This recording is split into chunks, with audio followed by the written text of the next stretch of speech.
Daqui a pouquinho tem mais participação da comunidade, mas eu já vou trocar o número aqui e colocar o Arthur na tela, porque o Arthur volta para a gente falar do caso Davi Luca, tá? O Davi Lucas, que tem 5 anos de idade, infelizmente morreu, né? Vítima de um incêndio, e me parece que tem novidades em torno desse caso. Então já vou diretamente aqui deixar com você aí, porque o Arthur está ao lado do delegado responsável pela investigação. O que surgiu de novo nessa história aí, Arthur?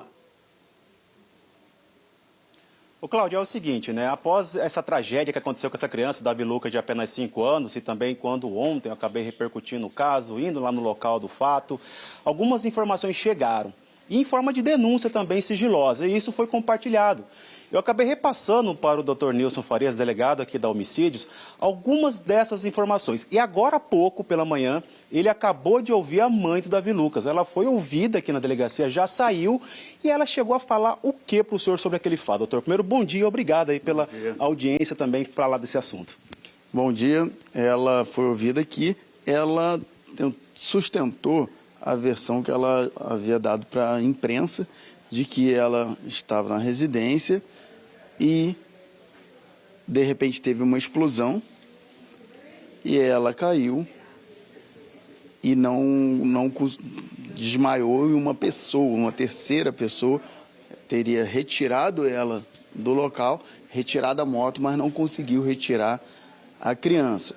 Curioso que, dessa vez, ela fala que ela estava na cozinha e a criança no quarto, que a explosão foi no quarto. Da outra vez, salvo engano, para a imprensa ela tinha comentado algo que a criança estaria na cozinha. Mas tudo isso está sendo analisado, estamos esperando também o resultado da perícia da Politec para saber o real motivo, o princípio do incêndio, porque ela esclareceu que a panela de pressão estava dentro da geladeira e fechada. Então, na hora que pegou fogo em tudo, a panela de pressão, de certo, explodiu, porque estava fechada, mas não seria ali o início. Então, nós vamos aguardar, a Politec expediu o laudo definitivo para saber qual foi o início desse incêndio. Em relação à versão que foi apresentada pela mãe, nós estamos em busca de testemunhas e de imagens que possam esclarecer a versão dela ou que possam contradizer a versão dela. Doutor, a questão dessa panela de pressão também, ela precisa estar superaquecida num tempo ali considerável para ela ter uma explosão. Se o incêndio iniciou e essa explosão se deu depois dentro da geladeira, é muito difícil acreditar nessa hipótese. Outro detalhe, eu verifiquei lá no local um fogão. Esse fogão está ali com sinais de que provavelmente a panela estaria lá em cima e amassou. Ela realmente informa que aquele fogão ali, ela usa sim para fazer feijão, mas ela afirmou, pelo menos na oitiva hoje, que não, que a panela estava fria, mas realmente para estourar essa panela de pressão, a gente imagina um calor muito forte. Mas a casa pegou fogo, então assim, vamos aguardar o resultado da perícia oficial para poder ter um diagnóstico do início do incêndio. Em relação à versão dela, tudo está sendo verificado, se confirma ou se contradiz a versão. Ela chegou a falar para o senhor sobre esse homem que acabou tirando ela da residência, que ela estava desacordada? Foi uma coisa que eu questionei, porque como esse homem retirou ela, eu falei, agora que passou mais dias, você não encontrou essa pessoa, se foi uma pessoa que salvou a sua vida, você não encontrou mais ela, não viu ela no bairro?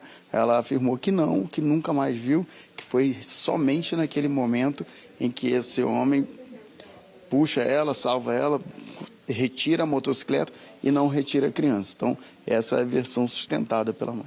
Doutor, da questão da culpabilidade, né? No caso, existe o crime de abandono de incapaz. Qual seria a tipificação nela caso incorresse nesse sentido algum crime? Sim, tudo vai ser analisado e chegar no final. Nós podemos, eventualmente, ter o crime até de homicídio doloso, porque quando você é pai, mãe de uma criança, você é o garante, você é o garantidor. E o artigo 13, parágrafo 2º do Código Penal, ele traz essa figura de que, nesses casos, você tem o dolo comissivo por omissão. Quando a sua omissão, ela causa um resultado morte, você responde, mesmo que não tenha sido sua intenção, você pode responder como crime doloso. Tá certo. Doutor, muito obrigado pela explicação. Cláudio, eu vou liberar o doutor aqui, até para ele ir já, porque ele precisa ouvir agora uma das testemunhas que também está aqui na delegacia para falar sobre esse caso que, infelizmente, revoltou e chocou muitas pessoas aqui na capital. Então, eu volto com você aí no estúdio. Ô Arthur, inclusive, eu gostaria até de conversar com você o seguinte. Esse é um caso muito melindroso, né? Porque em um primeiro momento, quando a gente vê aquele primeiro vídeo em que a tia aparece desesperada, gritando, né? Sabendo que o Davi estava lá dentro, né? E possivelmente já morto naquele momento, isso causa uma comoção muito grande em toda a sociedade. A gente, né, fica se colocando no lugar dos familiares, no lugar da mãe, né? E eu, de maneira alguma, aqui no programa, quero repassar qualquer tipo de responsabilidade para alguém nesse caso, não. Mas a investigação ela precisa ser feita, minuciosa. E a gente não sabe ainda qual vai ser o resultado da perícia. Então, tem muita coisa que ainda pode acontecer durante esse processo de investigação, né, Arthur? Com certeza, Cláudio. Então, assim, requer esse trabalho pericial, até porque lá no local algumas pessoas me passou aquela informação que ainda não foi confirmada, referente de que o pequeno Davi teria ali em uma de suas mãos um molho de chaves. É lógico que isso vai ser confirmado depois do trabalho da perícia, mas existe uma informação que vou te passar em primeira mão aqui para a nossa audiência. Uma dessas pessoas, no total aí de 5 que me procuraram para repassar as informações referente ao fato, são pessoas que chegaram ao local lá inicial, pessoas que falaram exatamente o contrário do que essa mãe disse. Pessoas que falaram exatamente que ela chegou depois no local. Essa foi a confirmação. Então, assim, se existe essa hipótese de que ela não estava dentro da residência, e isso eu te falo com toda certeza, uma das testemunhas que eu repassei para o Dr. Nilson acabou de passar na minha frente e entrou com ele para a sala dele para ser ouvida. E essa pessoa me confidenciou ontem, dizendo que a mãe não estava dentro da casa. É isso que eu estou falando. Essa testemunha me disse e, nesse momento, ela acabou de entrar na sala com o delegado para repassar as mesmas informações que eu disse. Perguntando aqui para o Dr. Nilson, caso isso confirme, Cláudio, Dr. Nilson, com essa testemunha ocular, ele pode pedir a prisão desta mãe. Isso pode acontecer o quanto antes, após esse interrogatório oitiva com essa testemunha, além de outras que ele já ouviu na manhã de hoje. Então eu volto com você aí no estúdio do SBT Cuiabá. Tá certo, Arthur. Obrigado pelas informações e eu repito mais uma vez. Eu sou pai de 3 filhas, 3 meninas. E eu me coloco numa condição de pai e de mãe também, diante de uma cena como essa. É desesperador. Desesperador. Então aqui é difícil até para a gente falar qualquer coisa, né? Porque dependendo da forma com que você fale, você pode levantar uma grande questão. A negligência, porque houve uma negligência aí. Isso é um fato, a negligência da criança estar sozinha dentro dessa casa, né? Possivelmente a casa trancada.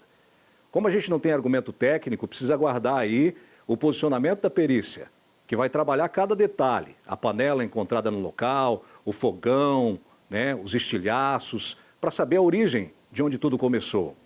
Mas o que eu estou querendo deixar claro para vocês é de que em nenhum momento eu estou colocando em jogo aqui a dor da mãe ou dos familiares.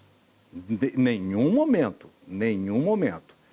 Mas é que para a justiça, a partir do momento que abre qualquer brecha de que houve uma irregularidade, isso vai ser levado ao pé da letra, tá? Mesmo não sendo algo intencional, vai ser investigado até o último momento ali. E aí, como o Arthur disse, a gente pode ter um desdobramento que a gente não imaginava pela frente. Vamos aguardar. Nos colocamos aqui à disposição desses familiares, da mãe, do pai, do padrasto, de quem queira, porventura, falar sobre o caso aí, né? Mas é difícil a gente não fazer os questionamentos. É difícil não ter vários pontos de interrogações neste momento aqui. Eles surgem, tá? Eu sei que dói para muita gente que é próxima à família, para os familiares, mas é fato. É uma realidade. Mas vamos aguardar, fazer nenhum juízo de valor aqui, pelo contrário, nos colocar realmente solidários aí à dor daqueles que perderam o Davizinho.